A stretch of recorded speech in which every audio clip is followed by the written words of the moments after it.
Uchechi was a kind, respectful young woman who married the love of her life, Chidi. Their wedding was beautiful, and everyone in the village talked about how perfect they were together. Chidi's parents, Chief and Madam Okeke, smiled on the wedding day. But deep down, they were already thinking about one thing, a grandchild. Uchechi and Chidi were happy. They laughed, prayed, and planned their future. But after 2 years of marriage, Uchechi had not gotten pregnant. That was when the trouble began.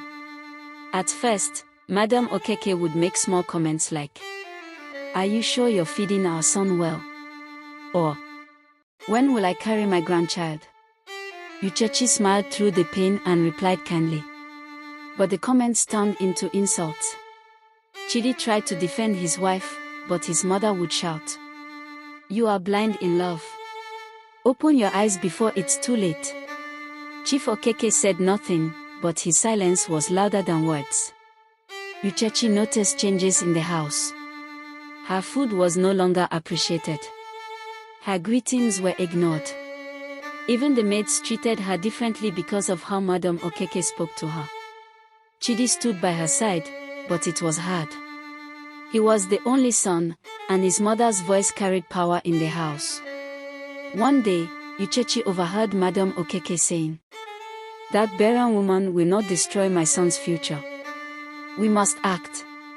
Tears ran down Uchechi's cheeks. She felt like a stranger in her own home. One rainy afternoon, while Chidi was at work, Madam Okeke called Uchechi into the sitting room. "Your time in this house is over," she said coldly. "You have no child. You bring no blessing. Pack your things and leave." Uchechi was shocked. "But Mama, this is my home. Chidi and I. Chidi is too soft. But I am not. Leave before he returns." With a heavy heart, Uchechi packed her bags. She left in silence, her tears mixing with the rain. Uchechi returned to her mother's house, heartbroken but not broken. She decided to focus on herself. She went back to school and started a small tailoring business. Her designs became popular, and soon, she was known as one of the best dressmakers in town. One day, Chidi visited her quietly. He looked tired and sad. "I didn't know they sent you away until it was too late." "I'm so sorry, Uchechi," he said. But Uchechi had changed. She had healed. "Chidi, I loved you. But now I love myself more. I wish you well." Years passed. Uchechi moved to the city and opened her own fashion school. She mentored young girls and taught them skills. She became a voice for women who had been mistreated. Then one day, something unexpected happened. Uchechi discovered she was pregnant. She cried tears of joy. Not because she had a child now, but because it came when she was strong, free, and happy. She gave birth to a baby girl and named her Olubub, God's miracle.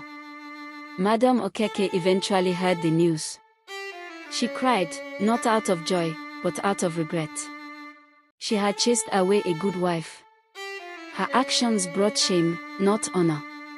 Uchechi never returned to the Okeke house. But her story became a lesson to others.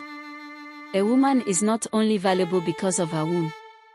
Children are a gift, not a qualification for love. Never let anyone decide your worth. Every woman deserves love, respect, and support with or without a child.